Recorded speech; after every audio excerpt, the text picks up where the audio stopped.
할렐루야. 한 주간 동안 평안했습니까? 아무 예고도 없이 찾아온 불청객 코로나19의 긴 터널의 끝이 이제 보이고 있습니다. 그러나 언제든지 세계적인 재난과 유행으로 찾아올 수 있다고 경고를 하는데 참 두려운 일입니다. 아마 사회의 모든 면이 코로나 이전으로 돌아가기는 힘들 것으로 보입니다. 모든 것이 리셋되어야 할 판입니다.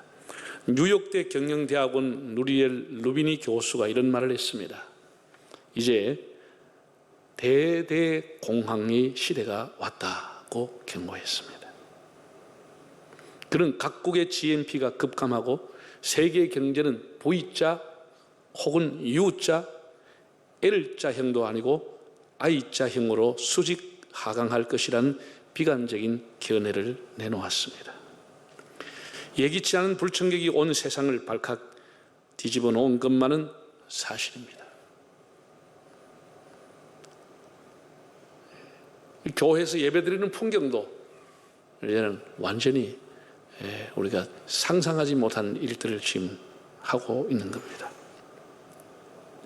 오늘은 하나님의 성전과 교회가 왜 복된 곳인지에 대해서 생각해 보려고 합니다. 우리가 지난주에 교회에 대해서 말씀을 드렸습니다. 디모데전서 3장 15절 다시 한번 화면을 통해서 읽어볼까요? 만일 내가 지체하면 너로 하여금 하나님의 집에서 어떻게 행하여야 할지를 알게 하리 하나님이 이 집은 살아계신 하나님의 교회요 진리의 기둥과 터니라고 했습니다. 이 교회에 대한 정의를 바울이 너무나 명확하고 그리고 정확하게 해놓았습니다. 교회를 가리켜서 그는 하나님의 집이라고 했습니다. 집. 하나님을 가장으로 모시는 그리고 그 식솔과 그 자녀가 중심이 되어 있는 하나님의 집이다. 하나님이 아버지가 되시는 집이라고 했습니다. 그럼에도 불구하고 이 집은 세계에 있는 모든 하나님의 집은 하나님의 교회라고 하는 것입니다. 그 소유격이 하나님이라고 하시는 분이 하나님이라고 하는 분이 주인이 되시는 그런 하나님의 공교회라고 말했습니다. 그리고 진리의 기둥과 진리의 터라고 했습니다. 진리는 예수님이 진리인 겁니다. 예수님의 신앙 고백 위에 예수님이 주님이요 구세주라고 하는 신앙의 고백 위에 교회가 세워지는 것이다. 그 터 위에 교회가 있는 것이다. 이렇게 말씀을 했습니다. 성전의 그 의라고 할까요? 그 소중함이라고 하는 것은 하나님께서 모세를 통해서 이렇게 말씀을 했습니다. 모세가 이제 양을 치다가 불붙는 가시떨기에서 하나님의 음성을 듣게 됩니다. 그때 하나님께서 모세에게 준 사명인데 내 백성을 인도하라. 단순히 그렇게 하나님 말씀한 것이 아니고 출애굽기 3장 12절을 보면은 네가 이 백성을 인도한 이후에 애굽에서 인도한 이후에 너희들이 나를 섬기게 될 것이다. 단순히 출애굽이 목적이 아니고 진짜 목적은 하나님을 섬기는 백성을 만들기 위해서 그들을 떼내어서 택해서 데리고 나오신다고 말씀을 했습니다. 이게 출애굽의 목적입니다. 하나님을 섬기는 백성들을 만들기 위해서 그들을 출애굽을 시키는 겁니다. 그래서 하나님이 시내산에서 율법과 함께 성막 설계도를 주셨는데 출애굽기 26장 이하를 보면은 성전 안에 성막 안에 성소와 지성소를 구별해서 짓게 했습니다. 그리고 그 성막을 봉헌할 때 하나님의 영광이 성막에 빽빽한 구름으로 충만하게 덮었다. 출애굽기 40장에 봉헌식에 대한 내용이 나옵니다. 그래서 이때까지는 이제 광야 생활하면서 늘 이동식으로 광야 이동할 때마다 성막을 접었다 폈다 하면서 하나님을 예배하고 하나님을 찬미했습니다. 그러다가 주전 959년에 솔로몬 시대 때에 하나님의 성전을 짓게 됩니다. 열왕기상 9장 3절에 보면 그 성전을 지었을 때 하나님의 영광이 임하면서 하나님이 솔로몬과 이스라엘 백성에게 주신 말씀이 기록되어 있습니다. 하나님이 뭐라고 하셨냐? 열왕기상 9장 3절을 한번 읽어보겠습니다. 여호와께서 그에게 이르시되 네 기도와 네가 내 앞에서 간구한 바를 내가 들었은즉 나는 네가 건축한 이 성전을 거룩하게 구별하여 내 이름을 영원히 그곳에 두며 내 눈길과 내 마음이 항상 거기에 있으리니. 네. 솔로몬과 온 백성이 정성을 다해서 마음을 다해서 하나님 앞에 성전을 지었고 봉헌식을 할 때 하나님 하신 말씀입니다. 내가 너의 간구를 들었다. 내 눈길과 내 마음이 항상 이곳에 있을 것이다. 내가 이 전을 구별한다. 하나님 이렇게 말씀을 했습니다. 그래서 시편 11편 4절을 보면 여호와께서는 그의 성전에 계시고 라고 했고, 또 시편 132편 13절에 보면 여호와께서 시온을 택하여 자기 거처로 삼으시고, 하나님이 거처로 삼았다는 겁니다. 하박국 2장 20절을 보아도 오직 여호와는 그 성전에 계시니 온천하는 그 앞에 잠잠할지니라. 하나님이 거룩하게 구별된 처소인 성전에 계시고 라고 하는 기절이 곳곳에 나와 있습니다. 즉 하나님의 성전은 하나님이 좌정하시고 하나님이 거처를 삼아 좌정하시고 하나님의 영광이 항상 머물러 있고 하나님의 눈과 마음이 있는 구별된 처소임을 알게 됩니다.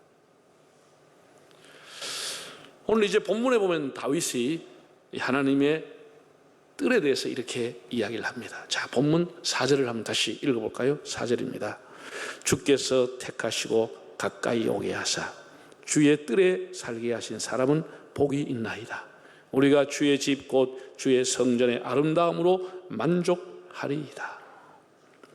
하나님이 택하시고 가까이 오게 하사 주의 뜰에 거하게 하신 사람이 복된 사람이다.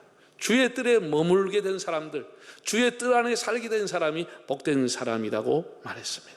이게 뜰이라고 하는 것은 히브리어로 하체르라고 하는 단어인데, 담으로 둘러싸여 있는 마당, 담장에 둘러싸여 있는 마을, 이걸 뜰이라고 불렀습니다. 우리가 뜰이라고 해서 성전과 전혀 상관이 없는 게 아닙니다. 우리가 성경에 보면 뜰도 다 성전의 일부분이었음을 알게 됩니다. 레위기서 같은 데 보면은 번제문에 각을 뜨는 장소가 주의 뜰이었습니다. 제사장들이 제사를 드린 이후에 음식을 먹는 장소, 그 거룩한 음식을 먹는 장소도 주의 뜰에서 먹게 했습니다.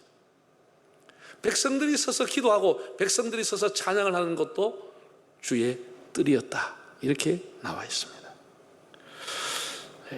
시편 135편 5절을 보면 하나님의 뜰에 서 있는 너희여 여호와를 찬송하라. 그냥 뜰이 하나님의 성전과 전혀 상관이 없는 것이 아니고 주의 뜰이라고 하는 것도 하나님의 성전의 일부분이라고 하는 것, 은혜의 보좌라고 하는 것을 알게 됩니다. 한번 따라합시다. 뜰은, 주의 뜰은 성전이요 은혜의 보좌요 거룩한 처소입니다. 성전과 전혀 상관이 없는 것이 아니고 성전의 일부분이고 거룩한 처소고 하나님 앞에 나아가는 은혜의 보좌였습니다. 이런 것을 배경으로 이제 다윗의 시편 65편을 보면은 성전 뜰에 서 있는 자, 성전 뜰에 머무는 자가 얼마나 복된 자임을 알게 됩니다. 그럼 뜰에서 뭘 하느냐? 성전은 다시 말해서 뭘 하는 곳이냐? 이런 생각도 함께 하게 됩니다. 주의 뜰에서 뭘 하느냐? 첫째, 주의 뜰에서는 찬송을 합니다. 1절을 보면 하나님이여 찬송이 시온에서 주를 기다리나이다. 찬송이 시온에서 뜰에서 주님을 기다리나이다. 이렇게 고백하고 있습니다. 물론 우리의 찬송이라고 하는 것은 혼자서도 얼마든지 부를 수 있습니다. 장소 가리지 않습니다. 집 안에서든지 차 안에서든지 산에서든지 운동장에서든지 걷기를 하면서도 얼마든지 찬송을 할 수가 있습니다. 그러나 찬송의 감격은 한 장소에 많은 성도들이 함께 모여서 한 분 하나님을 한 곡조로 찬양할 때 그 장엄함, 그 감격함은 이루 표현하기가 어렵습니다. 주의 뜰에서 뭐 하는 곳이냐? 하나님을 찬송하는 곳이다. 칼빈은 하나님의 백성으로서 필연적인 일은 찬송하는 일이라고 했습니다. 이사야 43장 21절에도 보면 이 백성은 내가 나를 위하여 지었나니 나의 찬송을 부르게 하려 함이니라고 했습니다. 악기라고 하는 것은 악기 자체를 위해서 만들질 않습니다. 연주하는 사람이나 혹은 악기를 듣는 사람을 위해서, 연주를 듣는 사람을 위해서 만드는 것이지 악기 자체를 위해서 악기를 만들지 않습니다. 자동차도 자동차 자체를 위해서 생산하지는 않습니다. 자동차를 타는 사람을 위해서 자동차를 만드는 겁니다. 이 세상의 거의 모든 물건은 사람을 위해서 만들어지는 겁니다. 사람의 유익을 위해서, 사람의 아름다움을 위해서, 사람의 건강과 사람의 장수를 위해서 다 물건이 생산이 됩니다. 마찬가지로 하나님이 사람을 지으신 목적이 뭐냐? 하나님을 찬송하기 위해서 지었다는 것입니다. 하나님을 찬양하기 위해서. 우리가 찬송 속에는 하나님의 영광이 들어있고 구원의 은혜가 들어있고 진리의 말씀의 선포가 들어있고, 찬송 속에는 하나님의 백성의 사명이 들어있고, 찬송 속에는 천국을 소망하는 것이 들어있고, 찬송 속에는 부활의 권능을 찬양하는 내용이 다 들어있습니다. 성경에 나오는 내용이 전부가 찬송 속에 다 들어있습니다. 우리가 찬송가에 있는 내용을 부르지만 않고 믿기만 해도 그 사람은 구원을 받고도 남습니다. 우리 예수 믿는 사람들의 특징은 찬미의 제사, 찬송의 제사를 늘 하나님께 드린다는 사실입니다. 이 찬송은 뭐 80%, 90%가 하나님께 영광이 아니고 100% 하나님께 다 올라가는 것이 찬양이라고 하는 것입니다. 100% 올라가는 것. 성경을 보면 찬송 부를 때 적군이 물러가고, 찬송을 부를 때 옥문이 열리고, 찬송이 부를 때 하나님의 영광이 드러났고, 찬송이 부를 때 구원의 능력이 나타났습니다. 우리 교회 안에도 여러 찬양대, 찬양단, 기악단 여러 부서가 있었어. 우리가 하나님을 찬송하는 것, 교회 안에서 이보다 더 즐거운 일이 없습니다. 우리 모든 성도들은 천국의 찬양대원입니다. 여러분들이 어디에 있든지 우리의 삶의 자리에서 이 주의 뜰에서 특별히 하나님을 높이 높이 찬양하는 삶이 되시기를 바랍니다. 그 다음 두 번째 오늘 본문을 보면은 다윗이 주의 뜰에서는 기도를 드리는 곳이다 라고 표현했습니다. 2절에 보면 기도를 들으시는 주여 모든 육체가 주께 나아오나이다 고 했습니다. 이스라엘 백성들은 일가를 기도로 시작하고 기도로 일가를 마치는 사람들입니다. 이스라엘 백성만큼 기도를 가까이 하는 사람들이 드물지요. 기도는 프로그램이 아니라 그들의 삶이었습니다.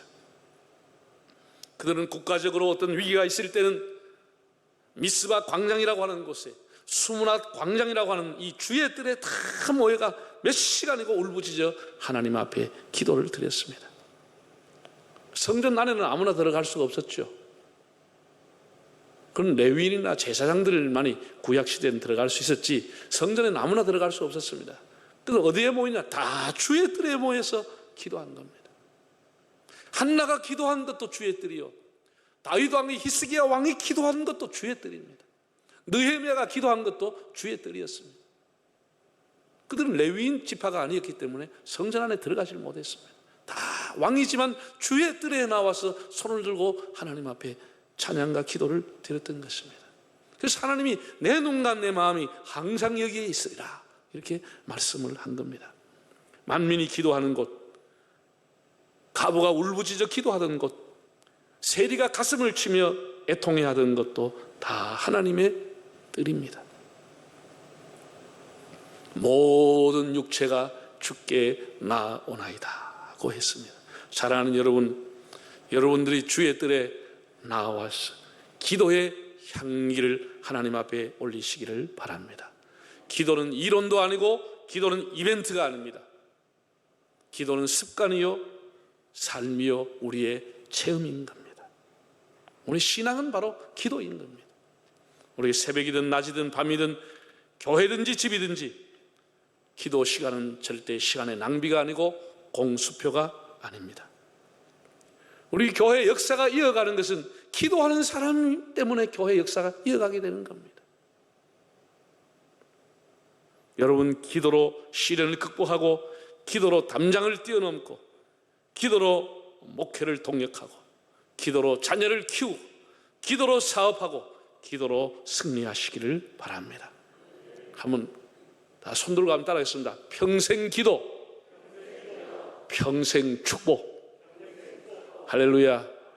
평생 기도하면 평생 하나님이 따라다닙니다. 하나님 따라오는 겁니다. 주께 고함 없는 고로 복을 받지 못하네. 사람들이 왜 복을 받지 못한다고요? 주께 고함이 없는 고로, 주께 기도하지 않기 때문에. 주께 고함 없는 고로 복을 받지 못하네. 사람들이 어찌하여 아랠 줄을 모를까. 그 찬송가 가사는 탄식하는 가사입니다. 탄식하는 가사예요. 왜 사람들이 복을 받지 못하느냐? 주께 고함이 없는 거로, 주께 기도하지 않으므로 복을 받지 못한다는 거예요. 사람들이 어째서 하나님 앞에 아랠 줄을 모를까? 왜 기도할 줄을 모를까? 주의 뜰은 기도하는 곳입니다. 마지막 세 번째입니다. 주의 뜰에서는 사죄의 은총을 받는 곳입니다. 3절에 보면 이렇게 기록했습니다. 죄악이 나를 이겨 싸우니 우리의 허물을 주께서 사하시리이다. 죄악이 나를 이겨 싸우니 우리의 허물을 주께서 사하시리이다.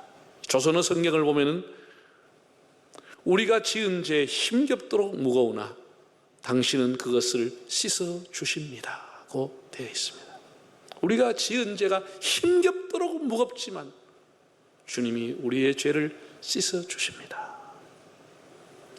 다윗은 죄악이 나를 이겼다고 표현했습니다. 그도 죄가 얼마나 무섭고 얼마나 두렵고 그 죄 때문에 얼마나 고통당했고 괴로운지를 알았습니다. 그래서 죄를 멀리하고 죄를 짓지 않으려고 힘을 써 애를 썼습니다. 그럼에도 이 죄가 얼마나 질기고 얼마나 강한지, 얼마나 뿌리가 깊은지, 죄의 뿌리가 깊은지, 얼마나 죄가 유혹을 하는지 의지만 가지고 결심만 가지고 될 수 없다고 했습니다. 죄가 자기를 이겨버렸다고 했습니다.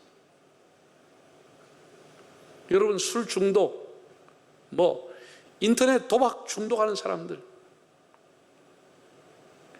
이번에 사회적인 문제는 N번방의 이런 성적인 유혹, 하나님을 멀리하고자 하는 세속적인 마음, 온갖 탐욕과 유혹들 정말 질기게 우리를 식덩이처럼 더 우리를 칭칭 감아서 우리를 땡겨가는 겁니다. 그 유혹이 얼마나 강하고 얼마나 질기게 우리를 붙잡아 메고 가는지 모릅니다. 다윗 같은 사람도 죄에게 졌다라고 고백했습니다. 죄가 나를 이기어 싸우니 라고 했습니다. 허탈하지요. 후회스럽지요. 맥이 풀리지요. 자신감이 사라지지요. 자신의 무능을 절감하죠. 깊은 좌절로 그는 죄가 나를 이기어 싸우니, 죄 앞에 무너졌다고 통탄한 것입니다. 이렇게 죄 앞에 무너지고 애통함과 낙담하고 있을 때 그는 다시 용기를 내서 주의 뜰에 나아가 회개하고 애통할 때 하나님이 나에게 사죄의 은총을 주셨나이다 라고 고백을 했습니다. 용서함을 받은 감격이 주의 뜰에서 일어난 것입니다. 사죄의 기쁨, 주의 뜰에서 용서를 받았다고 그는 고백을 했습니다. 우리의 죄짐을 대신 지시고 십자가를 지신 어린 양 예수님, 먹보다도 더 검은 우리의 죄를 눈철처럼, 눈과 같이 양털처럼 희게 해주시는 주님의 은혜, 예수님의 뜰 안에서, 주님의 뜰에서 늘 사죄의 기쁨을 누리는 여러분 되시기를 바랍니다. 사랑하는 여러분, 그래서 오늘 이 말씀이 얼마나 귀한지, 그래서 바울이 주님의 뜰에 택함을 받은 사람이 얼마나 복된지를 말하고 있는 겁니다. 자, 4절을 우리 다시 한번 이제 읽어볼까요? 4절입니다. 주께서 택하시고 가까이 오게 하사 주의 뜰에 살게 하신 사람은 뭐가 있다고요? 복이 있나이다. 우리가 주의 집 곧 주의 성전의 아름다움으로 만족하리이다. 하나님이 택하시고 주의 뜰에 가까이 오게 하신 이 사람은 정말 복된 사람입니다 라고 고백을 한 겁니다. 예. 거기는 주의 뜰에는 찬송이 있죠. 주의 뜰에 기도가 있죠. 주의 뜰에는 사죄함을 받는 기쁨이 있기 때문에 그 주의 뜰에 가까이 오게 하신 사람, 그 주의 뜰에 머물게 한 사람이 복된 사람이라고 했습니다. 여러분, 우리 예수 믿는 사람들은 아무한테나 절하지 않죠. 예. 우상을 섬기는 사람은 아무나 보고 뭐 산을 보고도 절하고 달 보고도 절하고 태양 보고도 절하고, 우상을 섬기는 사람 이상한 바위만 있으면 그만 그 앞에 가서 절을 하고 합니다. 우리 예수 믿는 사람은 아무데나 절하지 않습니다. 우리는 세상을 살아가면서 어떤 사람과의 관계에서 예의라든지 어떤 그런 걸 지키기 위해서 사람에게 뭐 절을 하지만은 우리가 하나님 외에는 고개 숙이지 않습니다. 절하지 않습니다. 물론 사람에게 절하는 것하고 하나님 앞에 절하는 것은 질적인 차이가 있죠.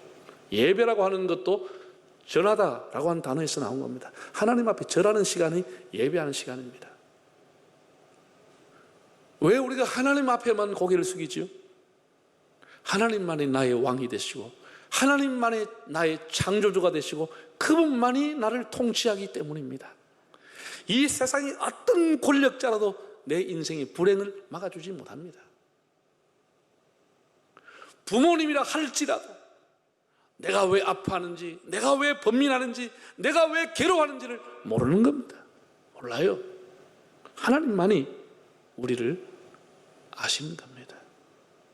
의사도 심리학자도 과학자도 인간을 모릅니다. 그래서 우리가 하나님만이 왕으로 모시고 하나님만 섬기는 겁니다. 지금 우리들은 예수님의 십자가의 은혜로 가까이 나오는 정도가 아니고 이 주의 뜰 정도가 아니고 성소와 지성소까지 담대하게 나오게 되었습니다. 예수님의 은혜로 우리는 그냥 담대하게 하나님 앞에 나오게 된 것입니다. 우리가 새벽이든 밤이든 누구든지 하나님 앞에 나올 수 있는데, 이 하나님의 집에서 하나님의 뜰에서 여러분의 찬송의 생활, 기도의 생활, 그리고 죄 용서의 감격을 누리시면서 주님이 주시는 신령한 은혜를 우리의 삶이 다할 때까지 누리는 은총이 있기를 바랍니다.